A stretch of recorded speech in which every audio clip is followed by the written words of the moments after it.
He thought he had all the answers. For years, he sat behind a screen with confidence in his beliefs, typing paragraph after paragraph in debates against Muslims online. Every argument, every quote, every comeback, he had it all memorized, practiced, rehearsed. He wasn't just a Christian, he was a proud defender of his faith. He believed Islam was a system of contradictions, a belief that couldn't stand the weight of scrutiny, so he took it upon himself to expose what he thought were its flaws. In online forums, YouTube comments, debate groups, he was relentless. But what he didn't realize was that every debate he walked into was quietly preparing him for something far greater than winning. At first, it was easy. He thought Muslims were just repeating what they were taught. He came prepared with biblical references, theological arguments, historical claims. And sure, he won some rounds. He would leave the comment section with likes and praise from those who shared his views. But over time, something strange began to happen. He noticed the Muslims he debated didn't respond with anger. They didn't curse him, insult him, or shut him down. They responded with calm, reasoned answers. And when they didn't have an answer, they admitted it with humility and came back later with research, evidence, logic. Slowly, something inside him started to shift. He began to wonder, why do these people, who believe something I think is so wrong, act with more patience than I do? Why do their arguments feel less like attacks and more like invitations to think? Why do they seem so sure, not in a defensive way, but in a peaceful way? These questions didn't leave him alone. At night, after the debates ended, he found himself replaying their words in his mind. Not because he agreed, but because he couldn't ignore them anymore. One night, in the middle of another long-winded debate, a Muslim asked him a question. It wasn't loud or dramatic. It wasn't filled with emotion. It was just simple and sincere. If everything you believe is true, why does it leave you so angry? That one question pierced something deeper than any argument ever had. He stared at the screen for a long time. For the first time in years, he didn't know what to say. And it was in that silence that something unexpected happened. He realized he wasn't debating to spread truth. He was debating to defend himself from it. That night, he didn't log off the way he usually did. Instead, he stayed up reading. Not the usual websites that confirmed his views. He read what Muslims actually believed, from their sources, with curiosity, not contempt. He thought it would strengthen his arguments, but it did the opposite. It softened his heart, it opened his mind, and the more he read, the more he felt something he hadn't felt in years. Peace. Days turned into weeks. Debates became rare. He stopped typing replies and started typing questions, genuine ones. And the answers he received didn't just make sense. They healed wounds he didn't even know he had. He stopped seeing Islam as an opponent to defeat and started seeing it as a message to understand. It wasn't just about belief. It was about purpose, clarity, connection. And for the first time in his life, he saw all three in one place. The journey was slow, but that one night changed everything. Not with fire or thunder, but with a quiet moment of honesty. A moment when the noise stopped and the truth whispered. And when he finally said the Shahada, it wasn't the end of a debate. It was the beginning of something real. He saw Islam as a religion filled with contradictions, rituals, and rules that didn't make sense. From his perspective, it wasn't about peace or truth. It was a man-made system that had somehow spread across the globe. To him, Muslims were simply people who had been misled or born into a tradition they never questioned. That's why when he came across Muslims online, he didn't hesitate to engage. He felt it was his duty to correct them, to pull them toward what he believed was the truth. Every time he typed a message, it was with a sense of mission. He wasn't just debating for fun, he was trying to rescue souls, or so he thought. But what he never admitted to anyone, not even himself, was that his knowledge of Islam came entirely from sources that disliked it. He had never opened a real Islamic book. He had never asked a Muslim how they prayed, what they believed about life, death, and purpose. All his knowledge was secondhand, filtered through layers of bias. So naturally, He expected these online Muslims to be aggressive or emotional when challenged.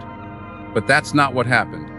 Instead, he found people who didn't shout back, who didn't throw insults, who didn't get flustered. They answered his questions with calm, even when he was being harsh. They didn't dodge his points. They welcomed them. And that surprised him, but still he doubled down. He told himself they were trained to speak that way, that they were just trying to protect a flawed belief system. So he kept going. More debates, more questions, more challenges. He dug through every source he could to find arguments he thought would destroy their claims. But the more he challenged them, the more he was met with confidence, not arrogance, clarity, not confusion. Something inside him began to shift. He started noticing that his own replies were filled with frustration, while theirs were calm. He started feeling uneasy, not because of what they said, but because of how he felt after reading it. It wasn't anger, it was discomfort, a kind of internal friction. He couldn't understand why. He thought he was in control of the conversation. But deep down, he realized he wasn't debating Islam anymore. He was defending himself from something he was slowly starting to see. Something that scared him, not because it was wrong, but because it might be right. He walked into every online debate with confidence, thinking he was the one with the facts, the logic, the truth. But what he didn't expect was how these Muslim strangers, scattered across the internet, would respond to his challenges. Time after time, he came prepared with hard-hitting arguments, expecting to corner them, confuse them, or at least shake their faith. But that never happened. Instead, every conversation left him more unsettled than before. Not because they defeated him with aggressive tactics, but because they never played that game to begin with. Their answers were calm, thoughtful, and deeply rooted in a sense of purpose he couldn't quite explain. He noticed something else too. He was the only one who seemed to get frustrated. While he typed in capital letters and exclamation points, they replied with patience. While he quoted lines to win, they shared ideas to explain. Even when he repeated the same arguments, hoping to catch them off guard, they responded with consistency and clarity. That shook him. He had debated many people from different worldviews before, and most of them would either fold under pressure or lash out. But these Muslims were different. Their calm wasn't weakness, it was conviction. Each conversation planted something in his mind, a quiet echo he couldn't ignore. He began thinking about their responses long after the debates ended. He would lie in bed wondering how they could be so confident in their belief system, even when he thought he had cornered them. And it wasn't just about their answers. It was their attitude. They weren't trying to win him. They were trying to share something they believed was too beautiful to argue over. That sincerity confused him, but it also intrigued him. Over time, his questions stopped being attacks. They became real questions. Not because he agreed with them yet, but because deep down, he started to feel that maybe, just maybe, there was something here worth understanding. He never admitted it in the moment, but each debate wasn't making Islam weaker in his eyes. It was making his own confidence tremble. He would log off pretending he was the winner. But in truth, he was the one carrying all the questions. And each time, those questions grew heavier. He thought he had prepared for every question. He had read every argument he could find, memorized quotes, and practiced responses in his head like a soldier going into battle. But that one night, during what he assumed would be just another online debate, something happened that he could never have predicted. The conversation was typical at first. Point, counterpoint, challenge, rebuttal. But then, the Muslim on the other end paused, and instead of replying with a counterargument, they simply asked him one question. It wasn't confrontational. It wasn't even that complex. It was simple, sincere, and completely disarming. If you truly believe your path is right, why does it bring you so much frustration and anger? That question echoed in his mind long after the screen went dark. He had never been asked anything like it before. He was used to arguments about theology, history, doctrine. But this wasn't about facts or scriptures. This was about him, about his heart. He couldn't answer it, not because he didn't have the words, but because for the first time, the words felt meaningless. He realized he had been arguing not out of conviction, but out of fear. Fear that if he ever let his guard down, if he ever allowed himself to truly listen, something inside him might change. That question didn't expose a flaw in his knowledge. It exposed a silence inside him he had been ignoring. Why was he always angry after debates? Why did he feel the need to win instead of understand? Why, if he was so sure of his beliefs, did the clarity in the Muslim's words disturb him so deeply? He couldn't shake the feeling that something was cracking inside him. Not something small, but something fundamental. He didn't want to admit it, but that night was the turning point. Not because he lost a debate, but because he faced a mirror. He saw his reflection, not as a confident defender of truth, but as a man afraid of finding it in the very place he was trying to disprove. That question didn't end the conversation. It began a journey. A quiet, uncomfortable, honest journey that he never planned for. And from that moment, every step forward felt different. Not like a fight, but like a search. He started noticing a pattern. Every time he debated a Muslim online, it was never just a single interaction. It turned into hours of back and forth, long threads filled with questions, counterarguments, and unexpected responses. But what shook him the most wasn't the answers themselves. It was how those answers made him feel. Deep down, he realized he was no longer debating to correct them. He was debating because something about their words lingered. He would read their replies, minimize the window, then come back to it minutes later. Not because he wanted to argue more, but because he wasn't at peace with walking away. What used to be quick dismissals turned into long nights of thinking. A few minutes of conversation left a weight on his heart for hours. He would walk away from his laptop only to return, reading the same words again, looking for flaws, but quietly hoping he wouldn't find them. That constant return, that inner unrest, told him something he didn't want to admit. Their words weren't just arguments.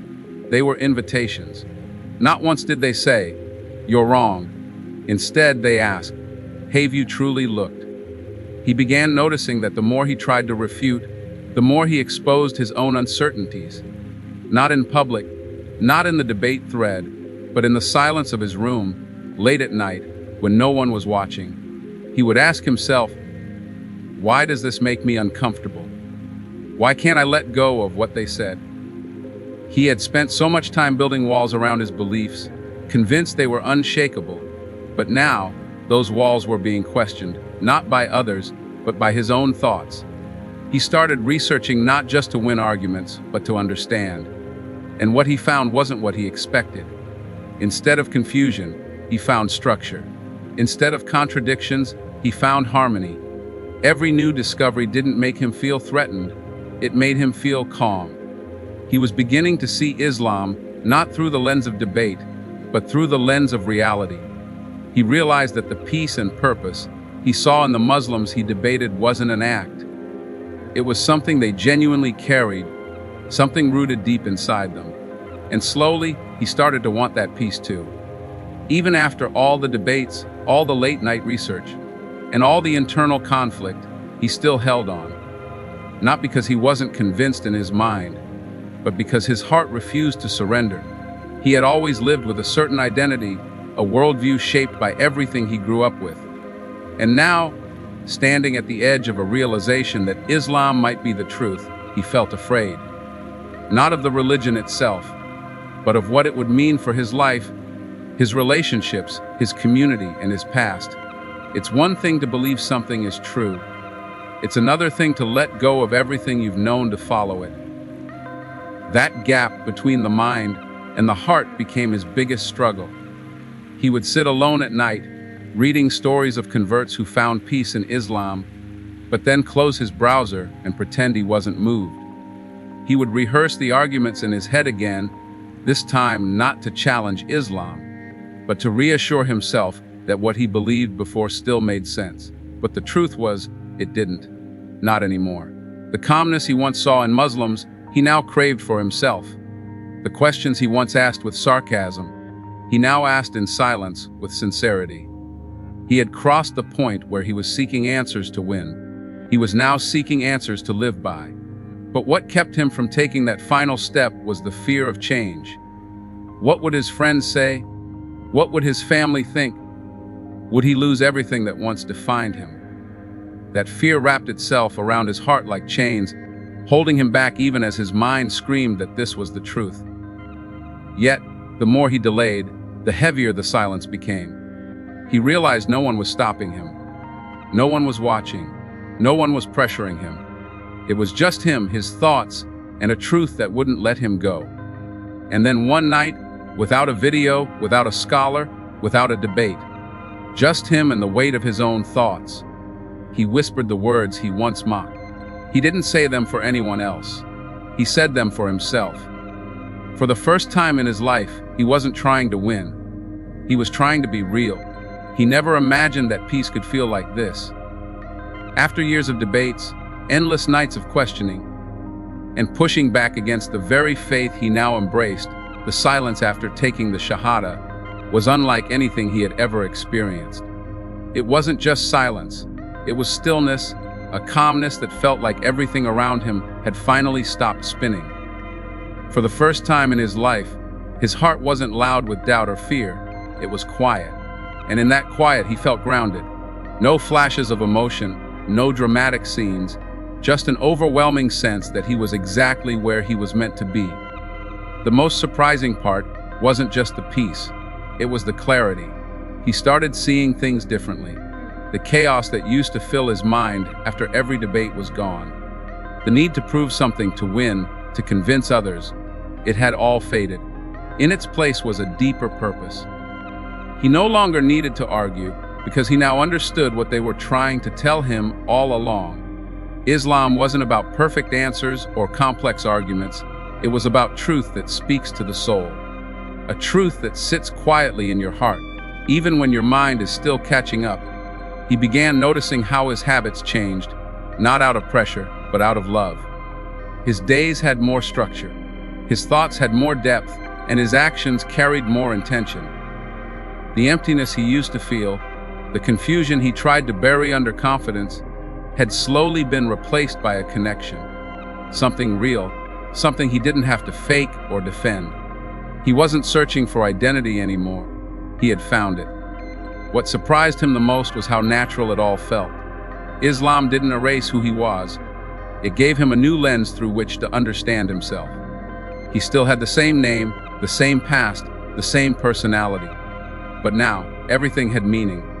Every prayer, every small act of kindness, every moment of reflection, it was all part of a bigger picture. And in that picture, he saw purpose, not perfection. He didn't feel like someone who had converted. He felt like someone who had come home. And every day since, he walks with the quiet certainty that no debate could ever give him. Only truth could. And so, what began as a mission to refute, to challenge, and to disprove, transformed into a journey of sincere searching, silent reflection, and ultimately, spiritual awakening. He didn't change overnight, and no one forced him. The truth of Islam wasn't shouted into his ears, it spoke quietly to his heart. Through debates, late-night thoughts, and questions he could no longer ignore, he found something far more powerful than arguments. He found peace, purpose, and clarity. What he once resisted became the very thing that set him free. And when he finally uttered those words, the Shahada, it wasn't about joining a new religion. It was about finally aligning his soul with the truth he had been chasing all along. Thank you for watching and being part of this powerful story. If this journey moved you, inspired you, or opened your heart in any way, consider sharing it with someone else. You never know who might be walking the same path, quietly asking the same questions. Until next time, stay curious, stay sincere, and stay connected to the search for truth.